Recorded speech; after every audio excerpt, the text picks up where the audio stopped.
شیخ صالح المغاسمی ہیں, وہ کہتے ہیں کہ ان کا آپریشن ہوا, ہارٹ سرجری ہوئی, اور ان کے نا ہارٹ بلاکیج تھے, بہت ساری آرٹریز بلاک تھیں اور اسٹنٹس ڈلے ہوئے تھے, تو بہت ایشوز تھا ان کے اس میں. تو وہ کہتے ہیں کہ it was a lengthy operation. کہتے ہیں کہ میں بڑا پریشان تھا, ڈاکٹرز نے میرا آپریشن کیا, سکسیزفل ہو گیا الحمدللہ, ٹانگیں لگا دیے, میں اٹھا تو آئی واز ریلیکسڈ. لیکن کچھ دیر بعد ڈاکٹرز دوبارہ آنے شروع ہو گئے, اور جو ساتھ مشینس تھیں ان میں نا پی پی پی کچھ ہونے شروع ہو گیا, اور ایک ڈاکٹر آ رہا, دوسرا, تیسرا, چوتھا. یہ عرب کے بہت بڑے داعی ہیں شیخ صالح المغاسمی, ابھی بھی زندہ ہیں رحمہ اللہ. تو ڈاکٹرز آئے اور وہ کہتے ہیں کہ میں اب تو بہت پریشان ہو گیا کہ اب کیا ہو رہا ہے. تو انہوں نے ان کی شکل پہ نا پریشانی دیکھی, میں مزید پریشان ہو گیا. تو انہوں نے کہا کہ آپ کے جو بلاکیج تھے نا وہ سم تھنگ ہیپن کہ بہت زیادہ نا بلاک ہو گیا, and we have to reoperate you again, تو ہمیں دوبارہ کھول کے سرجری کرنی پڑے گی. کہتے ہیں کہ پہلے سرجری میں تو I was a but relax, لیکن اس دفعہ میں بہت پریشان ہو گیا. تو وہ لوگ جب گئے اپنی اکوپمنٹس لینے کے لیے اور اپنے چیزیں لینے کے لیے, تو کہتے ہیں آئی واز ریئلی ورڈ. کہتے ہیں کہ میرے ساتھ ایک نا آئی تھنک لیبنانی نرس کھڑی ہوئی تھی.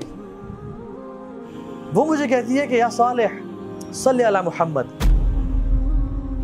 اے صالح اللہ کے نبی پہ درود پڑھو.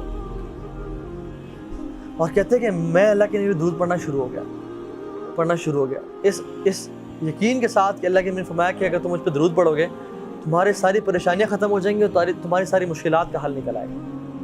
تو کہتے ہیں کہ میں درود پڑھنا شروع ہو گیا, حتیٰ کہ جب ڈاکٹرز آئے اور دوبارہ انہوں نے مجھے کچھ چیزیں اٹیچ کی, تو دے ور کنفیوزڈ اینڈ سرپرائزڈ. اور جب میں نے پوچھا کہ یہ کیا ہوا ہے, کہتے ہیں کہ جو رپورٹس ابھی آ رہی تھی کہ بلڈ دوبارہ جو ہے نا بلاکیجز آ گئی ہیں, they are all removed, they are all gone. اور کہتے ہیں کہ مجھے اس دن اللہ کے نبی پہ درود پڑھنے کی فضیلت سمجھ میں آئی کہ کتنا افضل ہے یہ ذکر, اللہ کے نبی پہ درود پڑھنا. سبحان اللہ. تو اپنی زندگی کو نا کثرت سے, جب بھی فری ٹائم ہے نا, درود کثرت سے پڑھا کریں, استغفار کثرت سے پڑھا کریں. ایک صحابی آیا اور کہا یا رسول اللہ نجات کا راستہ بتائیں, نجات کس میں ہے؟ فرمایا لا یزال لسانک رطبا من ذکر اللہ, اپنی زبان کو اللہ کے ذکر سے تر رکھو, اس میں نجات ہے. اے عقبہ بن عامر, اپنی زبان کو اللہ کے ذکر سے تر رکھو. فرمایا طوبی لمن وجد فی صحیفۃ استغفار کثیرا, glad tidings to the one who found استغفار in his book with abundance. خوشخبری ہو اس بندے کو کہ جو قیامت کے دن آیا اور اس نے اپنے اعمال نامے میں کثرت سے استغفار کو دیکھا. سبحان اللہ. امام احمد بن حنبل سفر کر رہے تھے, بڑا فیمس واقعہ ہے.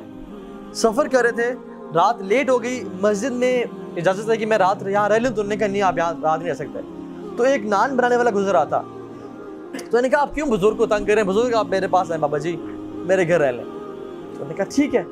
تو وہ جب گھر لے کے گیا تو وہ رات کو نان, وہ تو آٹا گوندتا تھا, آٹا گوند رہا اور کہتا ہے استغفر اللہ استغفر اللہ. امام احمد بن حنبل رحمہ اللہ بیٹھے ہوئے ہیں, کہتے ہیں آپ کو اس ذکر نے کبھی زندگی میں فائدہ بھی پہنچایا ہے؟